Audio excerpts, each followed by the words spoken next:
Hi everybody, it's FIBO Group and you are watching to the Market Watch Review.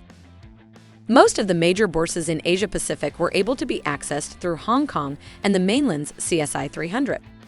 After rising in 4 of the 5 sessions last week, Europe's Stoxx 600 is now slightly lower. The US index futures have suffered small losses after strong gains at the beginning of the week. After the weekend's bid, the dollar has returned to its previous level. The focus now shifts back to the US, where the FOMC meeting ends in the middle week. Sterling and the Japanese yen are among the G10 currencies that have performed the worst. Gold is trading heavily and has extended its losses for the 3rd session in a row as a stronger dollar and rates weighs down on the yellow metal. December WTI test held below its 200-day moving mean on October 27 and fell to $86.75 today. Asian Pacific market. Japan's data are mixed. While retail sales were better than expected, industrial production was lower.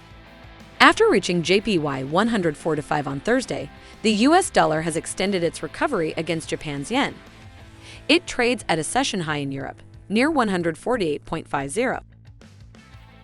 The September retail sales in Australia rose 0.6% in September compared to August. It seemed to be boosted by Queen Elizabeth II's holiday. Tomorrow is the first meeting of the Reserve Bank of Australia. The Australian dollar is strong near its pre-weekend low.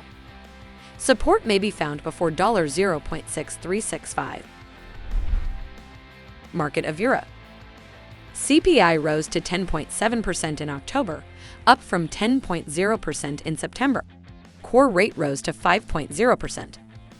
These new cyclical highs underscore the pressure on ECB, which delivered its second 75 BP increase last week.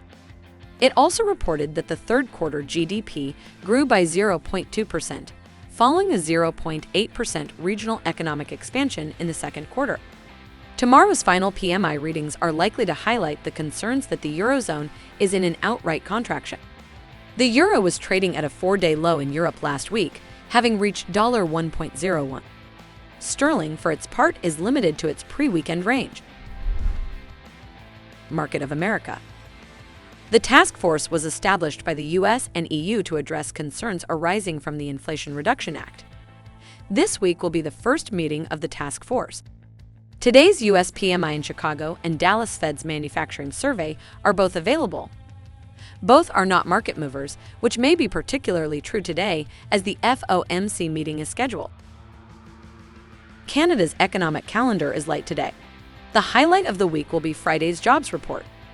In the middle of last week's, the US dollar hit a record low against the Canadian currency. It rose to CAD 1.3635 before the weekend. These gains were extended to CAD 1.3635 today. That's all for me. Closely monitor the news background and be prepared for all the surprises of the market.